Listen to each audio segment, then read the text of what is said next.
จังหวัดระยองตอนนี้ถึงจังหวัดจันทบุรีแล้วยินดีต้อนรับสู่จังหวัดจันทบุรีท้องฟ้าแจ่มใสเลยมื้อนี้ขอให้การไปทะเลของเฮาบ่เจอฝนพี่น้องเฮาเดินทางมาฮอดจังหวัดตราดแล้วพี่น้องเดินทางเป็นยินดีต้อนรับสู่จังหวัดตราดกับตากนี่ก็สิต่างกันเลยว้าวค่ะคือเห็ดปวกนี่แหละ อันนี้เขาเห็นยังพี่เต่าซุ้มรักเมืองตราด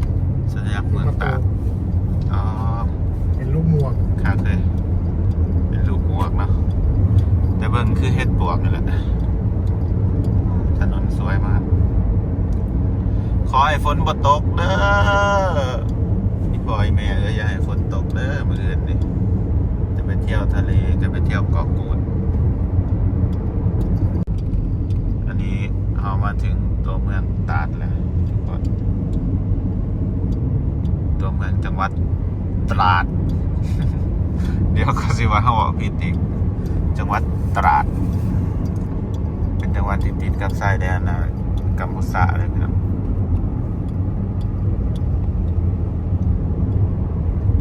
ฝนบ่ตกกันดีมื้ออื่นสาธุสบายดีพี่น้องสบายดีสวัสดี FC ทุกคน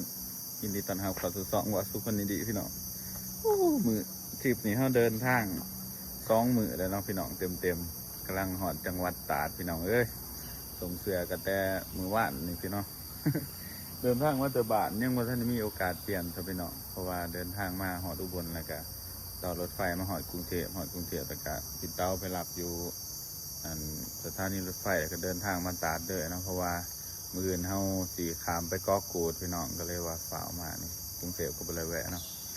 ตอนนี้พี่เต้าเรามาถ่ายรูปวัดบ่สุขบ่ฮู้ชื่อวัดเนาะเพราะว่าพี่เต้าเราถ่ายรูปลงเพจเราเพจนักรบตะวันออกพี่น้องฝากติดตามแล้วเนี่ยเด้อผู้ติดตามเราหลายอยู่แล้วก็สายท่องเที่ยวนะแล้วก็คลิปเพจยังลงเพจรูปส่วนหลายถ่ายรีวิวอันนี้ในพี่น้องฮอดจังหวัดตราดแล้วมีอีเวนต์เนาะ FC บ่สุขอยู่จังหวัดตราด บ่สุขคิดว่าน่าจะบ่ค่อยมีเพราะว่าFC บ่สุขส่วนหลายสิอยู่ทางภาคอีสานแล้วก็ทางกรุงเทพเนาะกรุงเทพนี้มีหลายอยู่แต่ว่า FC ทางกรุงเทพนี่ก็ส่วนหลายก็สิมีคนทางอีสานพี่น้องเพิ่นมาอยู่กรุงเทพจังซี่นะมาฮอดกรุงเทพปุ๊บคนทักมาหลายพี่น้องเอ้ยเป็นถามไทยนั่นนู่นนี่แล้วพี่น้องกันจังไดก็ขอบใจทุกคนเด้อที่เป็นกำลังใจให้บ่าวสุขเนาะ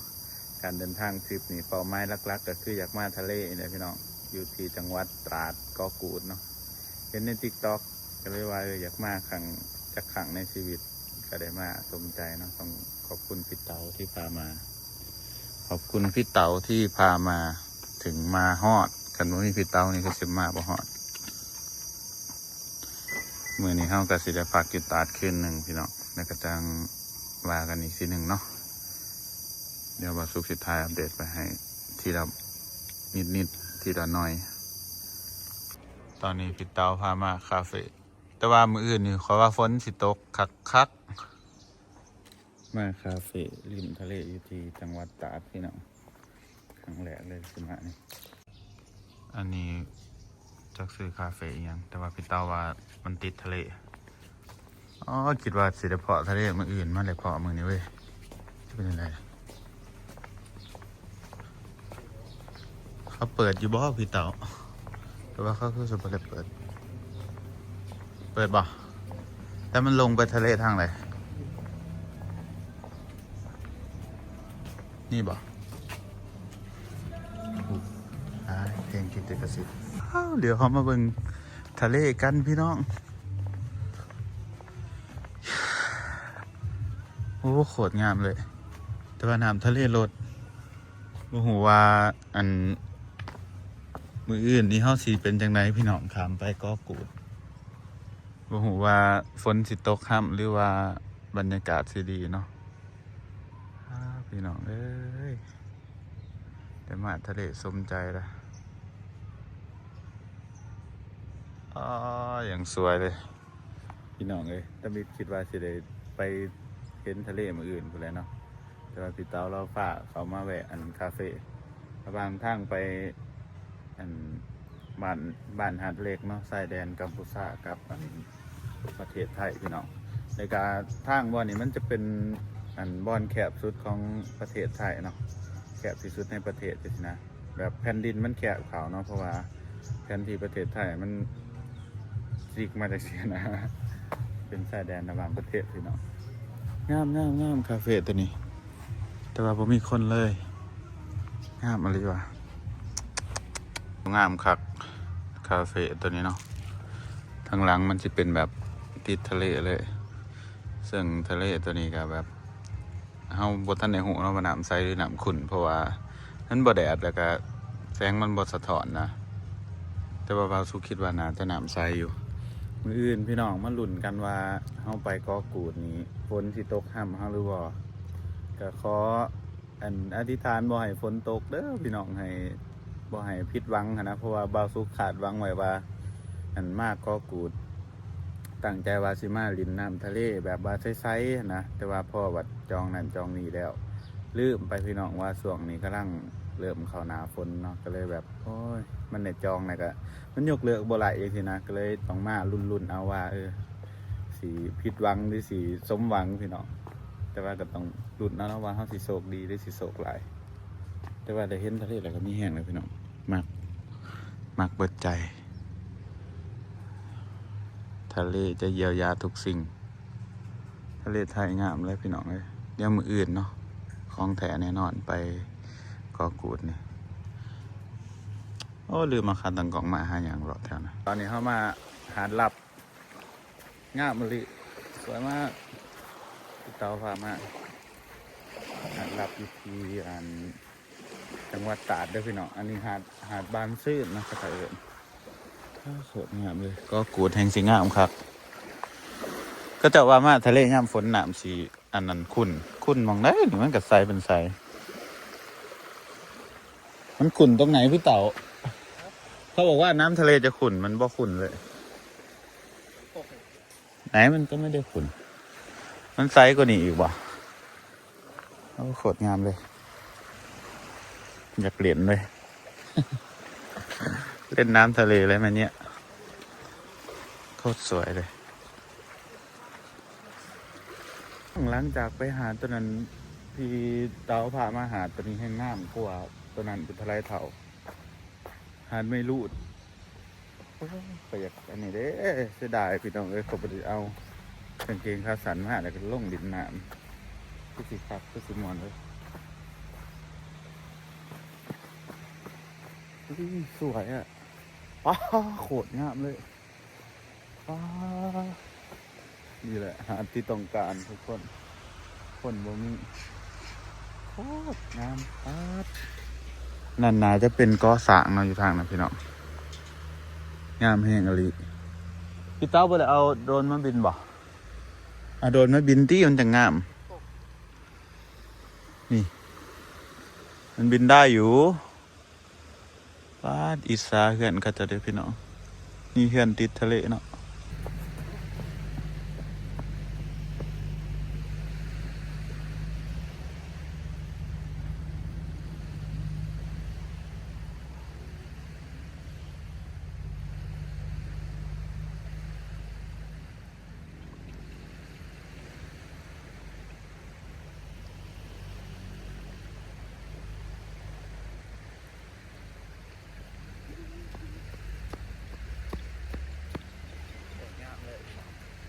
ก็กูดมืออื่นที่สิงามครับ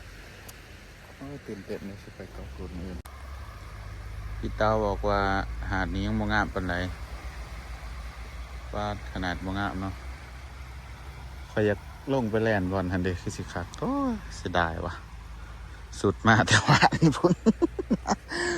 2 มื้อบ่ได้อาบน้ำแต่สิมินคักพี่น้องเอ้ยเฮ็ดจะได้สั่นมาหอดก็เดินทางปุบปับต่อเลยเนาะก็เลยแบบ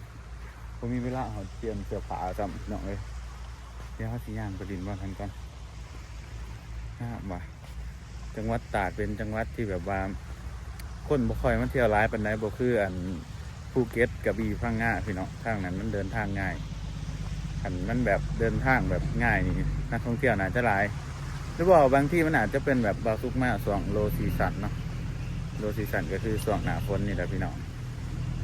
งามมะลิท่านออกจากบ้านก็เห็นลานแดนไกลพี่น้องที่เห็นตอนนั้นบาซุกพาพ่อกับแม่ไปเที่ยวกอหลานโคตรม่วนเลยอีพ่ออีแม่ว่าตายตะลับเลยอีพ่ออีแม่ว่าตอนนั้นพาเราไปแต่ว่าเรามีมาเองมาผู้เดียวพี่น้องเอ้ยใส่ชีวิตวัยรุ่นต้องขอบคุณพี่เตาที่พามาพี่เตาเราก็วางเวียพอดีเนาะเราก็อยากมาถ่ายอันนั้นเนี่ยมันถ่ายคลิปแบบรีวิวลงเพจแล้วนะเราเห็นเพจสายท่องเที่ยวพี่น้องคือเพจแล้วว่านักรบตะวันออกพี่น้องลองพิมพ์เข้าไปเบิ่งก็ได้เพื่อได้อยากเข้าไปเบิ่งเพจเราแล้วก็จะมีแต่หูปอันนั้นแหละหูปถ่ายสถานที่โรงแรมนั่นนู่นนี่พี่น้องลายเต็มเลย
จะงามเลย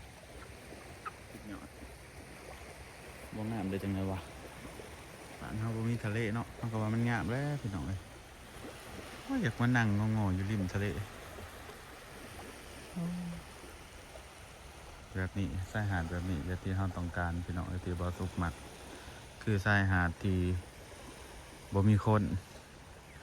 ก็ได้ยินเสียงคลื่นค่อยๆแล้วก็มีตะเว้นแสงตะเว้นตกดินสีสมอ่อนๆแบบนี้เลยพี่น้องเป็นเอียงที่แบบว่าหิ้วหัวใจที่สุดเนาะมันเมื่อยแล้วพี่น้องเวลาเขาเฮ็ดเวียกเฮ็ดงานนะเขาก็อยากลองออกมาใส่ชีวิตจังสิซึ่งเขาก็ได้ออกมาใส่ชีวิตอีหลีเนาะงามสวยมักแห้งอะไร